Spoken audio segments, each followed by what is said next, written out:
Au nom du Père et du Fils et du Saint-Esprit, ainsi soit-il. Si tout le monde, ou presque, se rend compte que notre pays ne va pas bien, si tout le monde voit bien les symptômes, peu de gens diagnostiquent exactement le mal. Or, si on sent grandir autour de nous l'inquiétude, le malaise, l'anxiété dans la société, si on entend de tous les côtés des signaux d'alarme, on sait qu'un bon médecin ne se contente pas d'examiner les symptômes, il doit identifier leur cause. Pour soigner efficacement, c'est un diagnostic indispensable. Or, le mal qui nous tue a un nom bien précis et bien connu, c'est la laïcité.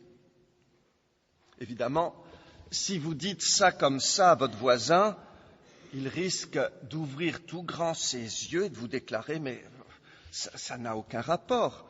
La laïcité, c'est la neutralité de l'État. Ça n'a aucun rapport avec le chômage, avec le terrorisme, la dérégulation économique, la crise migratoire, la corruption des élites politiques. » Eh bien, si. La décomposition progressive de notre société vient essentiellement de ce grand mal qu'on appelle la laïcité. Mais d'abord, il faut nous demander qu'est-ce qu'on entend par ce mot laïcité. Et on pourrait prendre une comparaison et dire qu'elle est semblable à un homme qui voulait nier l'existence du soleil et qui commençait à déclarer « mais le soleil n'est qu'une illusion d'optique. La lumière ne vient pas d'en haut, elle vient de nous.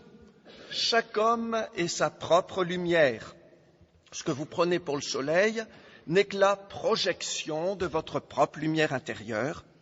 Et il faut libérer l'humanité de cette illusion funeste d'une lumière qui viendrait d'en haut. » Alors, quelqu'un qui tiendrait ce discours serait pris pour un fou, du moins au début, parce que s'il fait preuve de logique, comme certains fous peuvent le faire à l'intérieur de leur folie, et d'efficacité, eh bien, il pourrait finir par entraîner quelques personnes à sa suite.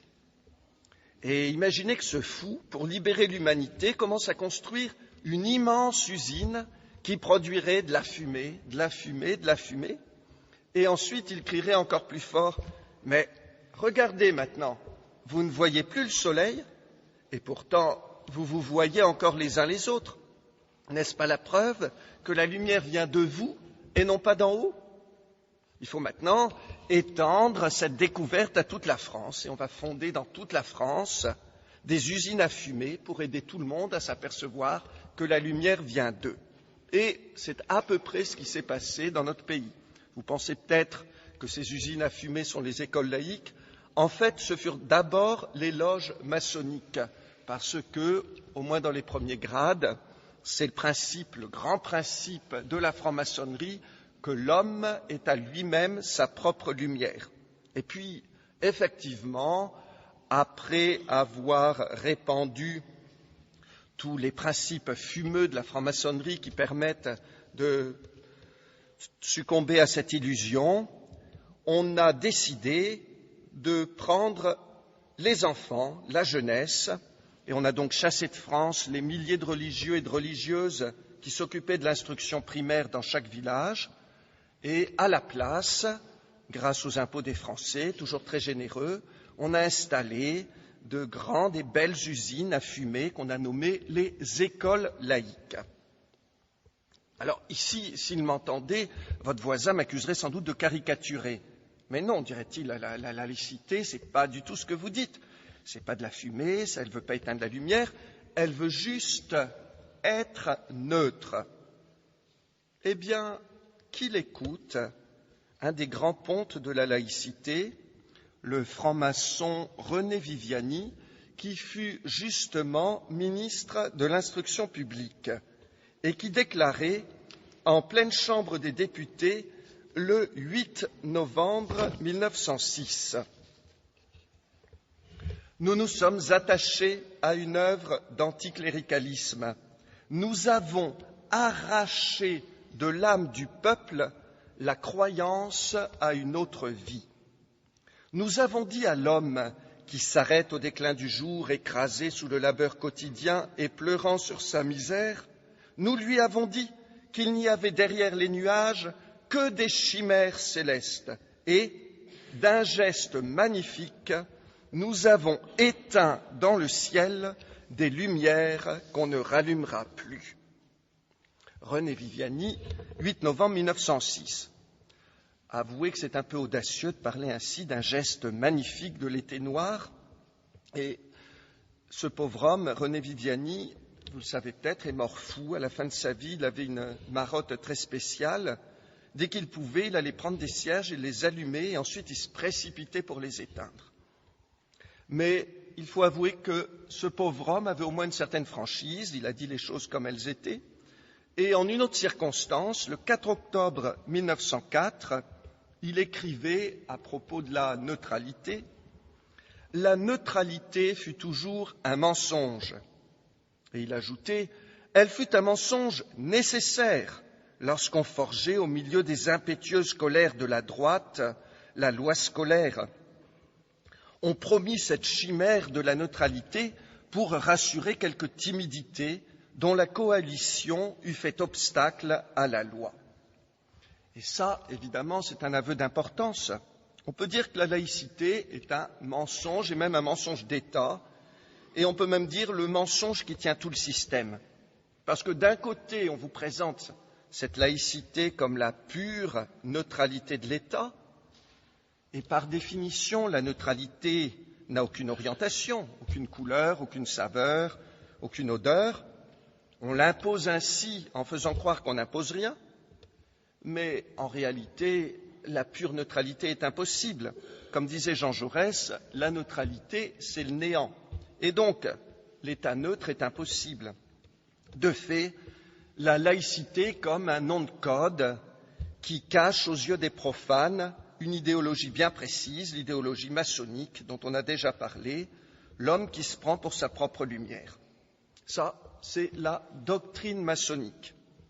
En pratique, l'action maçonnique, elle, peut se résumer en un mot, la manipulation. Autrement dit, remplacer l'autorité franche qui s'exerce à visage découvert et qui porte donc la responsabilité de ses décisions par une force occulte qui manœuvre dans l'ombre.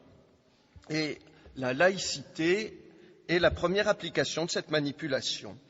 Aujourd'hui, on formate l'esprit de tous les petits Français, on leur impose l'idéologie maçonnique, mais attention, en prétendant qu'on n'impose rien et qu'on est neutre. La laïcité, c'est donc le mensonge. La laïcité, c'est la maçonnerie. La laïcité, c'est la manipulation. Et il faut ajouter, la laïcité, c'est la mort. Là encore, votre voisin serait peut-être choqué si vous lui disiez si brutalement, mais qu'il réfléchisse un instant, qu'il éteigne sa télévision, qu'il regarde autour de lui. Et c'est un constat que tout le monde peut faire. Non seulement la laïcité a déboussolé la France, non seulement elle l'a décapitée, privée de chef, en remplaçant systématiquement l'autorité légitime par la manipulation, mais elle l'a mis en état d'autodestruction, en état de suicide collectif, en promouvant systématiquement tout ce qui peut tuer, stériliser, avilir ou abrutir la population. Et là, on se pose quand même la question, mais d'où peut venir cet instinct de mort? Et saint Thomas nous donne la réponse lorsqu'il parle de la haine de Dieu. Il explique que l'homme, lorsqu'il en arrive à être possédé par cette haine de Dieu, en arrive fatalement à se haïr lui-même pour la simple et bonne raison qu'il est une créature de Dieu et que, haïssant le Créateur, il ne peut pas aimer la créature. Et c'est un aboutissement étonnant parce qu'on est parti du contraire. On a précisément commencé par trop se regarder, trop s'aimer soi-même. Et entraîné par cet égoïsme, cet amour-propre, on se révolte contre Dieu, on veut échapper à sa loi, on finit par le haïr. Et là, comme de fait on reste toujours fondamentalement dépendant du Créateur, on finit par se haïr soi-même, de la façon dont les damnés se haïssent en enfer. Et on peut dire que c'est là tout le cercle de la laïcité qui part de l'humanisme, l'homme qui se regarde trop lui-même, et qui aboutit à la destruction de l'homme par l'avortement de masse, l'euthanasie, la drogue, en attendant l'enfer éternel. Ici, mes bien chers frères, j'aurais presque envie de vous demander pardon de m'être tant attardé sur cette triste réalité, au lieu d'élever vos âmes vers notre Seigneur Jésus-Christ. Mais cela m'a paru nécessaire, en cette fête du Christ roi, pour bien faire sentir le besoin que nous avons tous, individuellement et collectivement, de la lumière, de la miséricorde, de la grâce et de la force de notre Sauveur. L'homme a besoin de Jésus-Christ. C'est la grande vérité que le monde contemporain met, pour ainsi dire, sous nos yeux de façon éclatante, au moment même où il la refuse. Sans Jésus-Christ, c'est le règne du mensonge, de la manipulation, aujourd'hui de la maçonnerie, et de la mort. Pourquoi ? Eh bien, parce que nous sommes des pécheurs et que nous avons besoin d'un sauveur.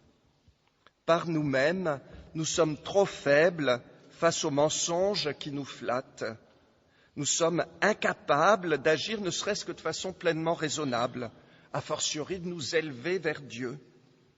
Nous avons besoin, comme l'a dit saint Paul dans l'épître qu'on vient d'entendre, d'être arrachés à la puissance des ténèbres, et ça, seul Jésus-Christ, notre Sauveur, peut le faire. Seul Jésus nous arrache à cette puissance pour nous transférer dans son royaume, le royaume de la grâce, de la paix et de la rémission des péchés par son sang.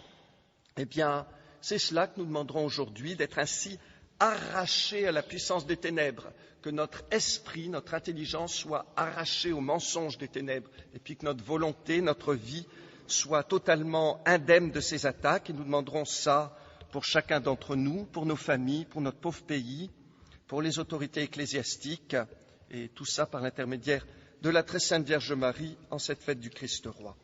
Au nom du Père et du Fils et du Saint-Esprit, ainsi soit-il.